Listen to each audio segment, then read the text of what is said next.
10 maagang palatandaan na maaari kang mamatay ng maaga. Lahat ay mamamatay. Ang kamatayan ay hindi maiiwasan. Gayunpaman, ang galaw ay mamamatay ng habang ang iba ay mabubuhay ng matagal. Maaaring magresulta sa maagang pagkamatay ang genetika, mga pagpili sa pamumuhay at iba pang panlabas na salik. Sa video na ito, ibabahagi namin sa inyo ang ilang senyales na dapat bantayan na magpapakita kung mas maaga kang dadalawin ng kamatayan. Una, nahihirapan kang buhatin ang mga bag ng groceries. Ang kakulangan sa sapat na muscle mass ay nagiging sanhi na mas mataas ang tsansa ng maagang pagkamatay mo.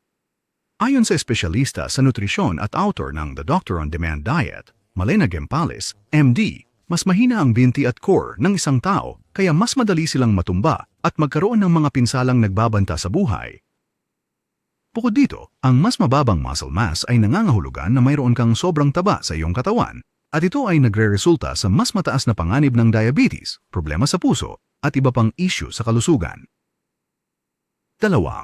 Marupok na buto. Kung ang iyong mga buto ay madaling mabali, nangangahulugan ito na lumalala ang kalusugan ng iyong buto at ikaw ay nagiging mas mahina.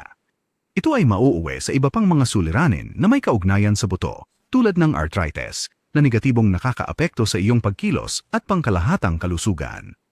Mahinang kalamnan, pagkawala ng pandinig, at marupok ng ngipin ay ilan lamang sa mga kaugnay na isyu sa kalusugan na kasama ng mahinang buto. Nakakaranas ka ng tuloy-tuloy na pamamaga sa iyong mga kasukasuan. Ang talamak na pamamaga o pag-asim ng mga kasukasuan sa iyong mga kamay o paa ay maaaring senyales na ang iyong mga selula ay natutuyo at ang iyong katawan ay humihina. Kung nakararanas ka ng patuloy na pamamaga sa ilang bahagi ng iyong katawan, agad na magpakonsulta sa doktor. 4. May kapansin-pansing pagbabago sa iyong ganang kumain. Ayon sa staff ng Healthwise sa University of Michigan, ang mga tao ay karaniwang kumakain ng mas kaunti kapag malapit na ang kamatayan. Ang mga pagbabago sa iyong gana ay maaaring mga hulugan na nagbabago ang iyong metabolismo at ito'y senyales na dapat mong bigyang pansin ang iyong dieta. 5. Nawawalan ka ng lakas sa pagkakahawak. Ang iyong grip strength ay konektado sa kalusugan ng iyong puso at ito ay nauugnay sa kamatayan.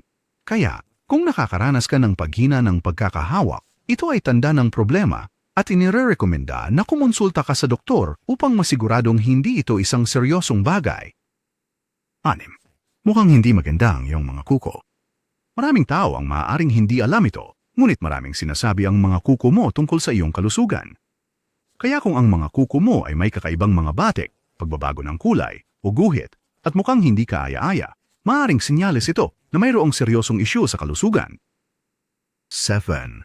Mataas ang iyong resting heart rate. Ayon sa meta-analysis na inilathala sa Canadian Medical Association Journal, ang resting heart rate na mahigit sa 70 tibok kada minuto ay nauugnay sa mas mataas na panganib ng kamatayan. Kaya kung ang iyong puso ay pumipintig sa hindi pangkaraniwang mataas na antas, ito ay tiyak na senyales na may mali at kailangan mong kumonsulta sa iyong cardiologist. 8. Palagi kang pagod.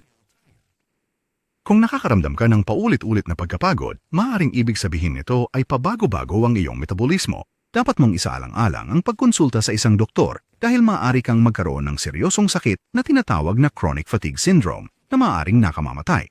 Bukod pa rito, ang palaging pakiramdam ng pagkapagod ay maaaring makaapekto sa dami ng ehersisyo na nagagawa mo at sa iyong gana sa pagkain. 9. Nagbabago ang iyong mga pattern ng paghinga. Ang paghinto sa paghinga at kapansin-pansin na pagbabago sa mga pattern ng paghinga ay babala na may seryosong nangyayari. Ang sintomas na ito ay karaniwan para sa mga taong may sleep apnea na isang kondisyon na maaaring maging nakamamatay kung hindi maaagapan ng maayos ayon sa WebMD. Kaya, kung nakakaranas ka ng pagbabago sa pattern ng paghinga, inirerekomendang maging maingat at magpatingin sa isang doktor. 10. Mayroon kang mabahong hininga. Ang mabahong hininga ay hindi lamang tanda ng hindi magandang kalinisan, kundi maaari rin itong senyales na may nakatagong problema sa kalusugan. Ayon sa Mayo Clinic, ang talamak na mabahong hininga ay maaaring senyales na ang isang tao ay may mga infeksyon o cancer na maaaring nakamamatay. Walang garantisadong paraan upang malaman kung mamamatay ka ng bata pa. Gayunpaman, ang pagiging maalam sa mga unang babala na ito ay dapat makatulong sa iyo na maging mas may kamalayan sa iyong kalusugan at akayin ka upang maghanap ng maagap na medikal na paggagamutan. Salamat sa panonood. Kung nagustuhan mo ang video, paki-share ito sa iyong mga kaibigan At pakisubscribe sa aming channel kung hindi mo pa nagagawa. Mga bagong subscriber, i-click ang icon ng kampana kapag nag-subscribe. Mga dating subscriber, pakibuksan ang lahat ng inyong mga notification